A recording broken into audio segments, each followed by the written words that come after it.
ಜಿಲ್ಲಾ ಕನ್ನಡ ಸಾಹಿತ್ಯ ಪರಿಷತ್ತಿನ ಸಂಚಾಲಕರಾದ ಡಾಕ್ಟರ್ ಮೀರಾ ಶಿವಲಿಂಗಯ್ಯ ಅವರ ಅಧ್ಯಕ್ಷತೆಯಲ್ಲಿ ಮಂಡ್ಯ ಜಿಲ್ಲಾ ಕನ್ನಡ ಸಾಹಿತ್ಯ ಪರಿಷತ್ತಿನ ಕಾರ್ಯಕಾರಿ ಸಮಿತಿಯ ಸಭೆ ನಡೆಯಿತು. ಗೌರವ ಕಾರ್ಯದರ್ಶಿಗಳಾದ ಡಾಕ್ಟರ್ ಹುಸ್ಕೂರು ಕೃಷ್ಣೇಗೌಡ, ವಿ ಹರ್ಷ, ತಾಲೂಕು ಕಸಾಪ ಅಧ್ಯಕ್ಷರುಗಳಾದ ಚಂದ್ರಲಿಂಗು, ಪದಾಧಿಕಾರಿಗಳಾದ ಕ್ರಾಂತಿ ಸಿಂಹ ಅವರು ಸಭೆಯಲ್ಲಿ ಅಖಿಲ ಭಾರತ ಕನ್ನಡ ಸಾಹಿತ್ಯ ಸಮ್ಮೇಳನದ ವಿಚಾರಗಳ ಕುರಿತು ಚರ್ಚಿಸಿದರು.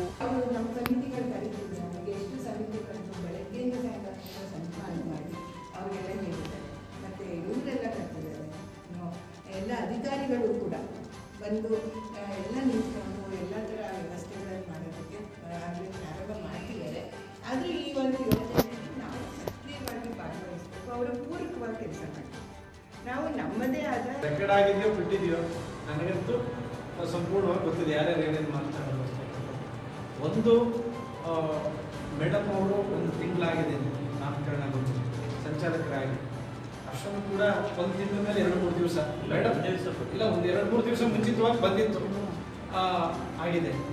ನಾವು ಏನಂತ ಅಂದ್ಕೊಂಡಿದ್ವಿ ಅಂದರೆ, ನಾನು ಅಂದ್ಕೊಂಡಿದ್ದು ಸಾಹಿತ್ಯ ಪರಿಷತ್ತು ಕಮಿಟಿ ವಿಚಾರದಲ್ಲಿ ಭಾಳ ಮೇಲುಗೈ ಸಾಧಿಸ್ತದೆ ಅಂತ ಪ್ರಾರಂಭದಲ್ಲಿ ಅನ್ಕೊಂಡು ತಮ್ಮೆಲ್ಲರ ಹತ್ರನೂ ಕೂಡ ಪಟ್ಟಿ ತೆಗೆದುಕೊಂಡು ಮೇಡಮ್ನವರು ಕೂಡ ಎಲ್ಲ ಇದ್ದಾರೆ. ಅವ್ರ ನೇತೃತ್ವದಲ್ಲಿ ಜಿ ಟಿ ವೀರಪ್ಪನವ್ರ ನೇತೃತ್ವದಲ್ಲಿ ನಮ್ಮ ಒಳಲು ಶ್ರೀಧರವರು, ಚಂದ್ರಲಿಂಗರು, ನಿಮ್ಮ ಹತ್ರ ಎಲ್ಲ ಪಟ್ಟಿ ತೆಗೆಸ್ಕೊಂಡು ನಾವು ಹಾಕೋದು ಮತ್ತೆ ಮಂತ್ರಿಗಳಿಗೆ ಮತ್ತೆ ನಮ್ಮ ಜಿಲ್ಲಾ ಅಧಿಕಾರಿಗಳಾಗ್ಬೋದು ಇವರೆಲ್ಲರೂ ಕೂರಿಸಿ ಇದಕ್ಕೆ ಒಂದು ಫುಲ್ ಸ್ಟಾಪ್ ಕೊಡೋಣ. ಅದರಲ್ಲಿ ಏನು ಸಂಶಯ ಇಲ್ಲ. ಯಾಕೆ ಅಂತಂದ್ರೆ ಕಮಿಟಿ ರವಿ ಇದ್ದಾಗಲೇ ಮಾಡಿದಂಥದ್ದು ಆಯ್ತಾ. ನಾವೆಲ್ಲ ಸೇರಿ ಒಂದು ವೀರಪ್ಪ ಅವ್ರಿಗೆ ಜವಾಬ್ದಾರಿ ಕೊಟ್ಟಿದ್ರು, ಮೇಡಮ್ ಆದಾಗಿ ನಾವಾದಾಗಿ ಕೆಲವರೆಲ್ಲರೂ ಸೇರ್ಕೊಂಡು ಮಾಡಿ ಒಂದು ಲೀಸ್ಟ್ ಕೊಟ್ಟಿದ್ವಿ.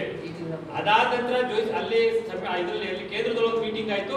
ಕೆಲವು ಅವರು ಅಲ್ಲಿ ಜಿಲ್ಲಾ ಸರ್ಕಾರಿ ಜಿಲ್ಲಾ ಅಧಿಕಾರಿಗಳ ನೇತೃತ್ವದಲ್ಲಿ ಕೆಲವು ಅಖಿಲ ಭಾರತ ಸಂಯೋಜಕರನ್ನಾಗಿ ಮಾಡಿದ್ದಾರೆ.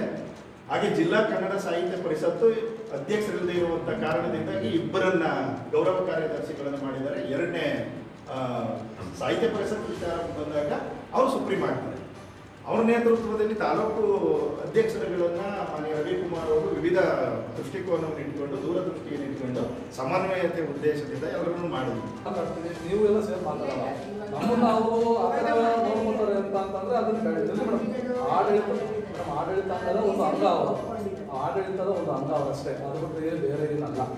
ದಯಮಾಡಿ ಒಂದು ಅಂಗ ಅಷ್ಟೇ. ಅವ್ರಿಗೂ ಮೇಲ್ಪಟ್ಟದವ್ರೆ, ಎಲ್ಲ ಉಸ್ತುವಾರಿ ಮಿನಿಸ್ಟರ್ ಅವ್ರೆ, ಅವ್ರಿಗೂ ಮೇಲ್ಪಟ್ಟು ಮುಖ್ಯಮಂತ್ರಿಗಳವ್ರೆ.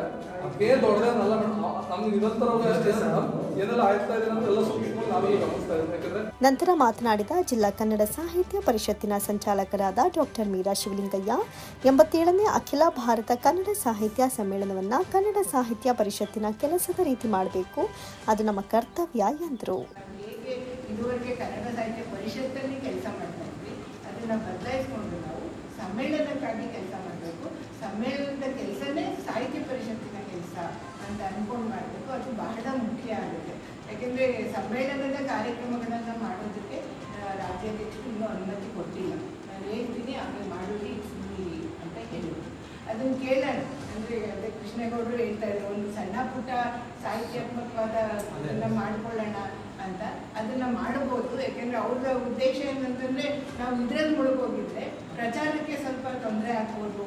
ಆದ್ದರಿಂದ ಪ್ರಚಾರದ ಸಭೆಗಳನ್ನೇ ನಾವು ಉದ್ದಕ್ಕೂ ಮಾಡ್ಕೊಂಡು ಹೋಗಬೇಕು. ಈ ಸಂದರ್ಭದಲ್ಲಿ ಜಿಲ್ಲಾ ಕನ್ನಡ ಸಾಹಿತ್ಯ ಪರಿಷತ್ತಿನ ಪದಾಧಿಕಾರಿಗಳಾದ ಜಿ ಧನಂಜಯ ದರ್ಸಗುಪ್ಪೆ, ಹೊಳಲು ಶ್ರೀಧರ್, ಎಂಸಿ ಭಾಸ್ಕರ್, ಟೆಂಟಿವಿ ಕೃಷ್ಣ, ಬಲ್ಲೆನಹಳ್ಳಿ ಮಂಜುನಾಥ್, ಅಂಜನಾ ಶ್ರೀಕಾಂತ್, ಮಹಾದೇವಸ್ವಾಮಿ, ಬಸವೇಗೌಡ, ಪ್ರತಿಮಾದೇವಿ, ಮಂಜುನಾಥ್, ಸುಜಾತಾ ಕೃಷ್ಣ ಹಾಗೂ ವಿವಿಧ ತಾಲೂಕು ಕಸಾಪ ಅಧ್ಯಕ್ಷರುಗಳಾದ ಮೇನಾಗರ ಪ್ರಕಾಶ್, ಕೆಎಸ್ ಸುನಿಲ್ ಕುಮಾರ್, ಚಂದ್ರಶೇಖರ್, ಎಂಬಿ ಕುಮಾರ್, ಚೇತನ್ ಕುಮಾರ್ ಹಾಗೂ ಇತರರು ಉಪಸ್ಥಿತರಿದ್ದರು.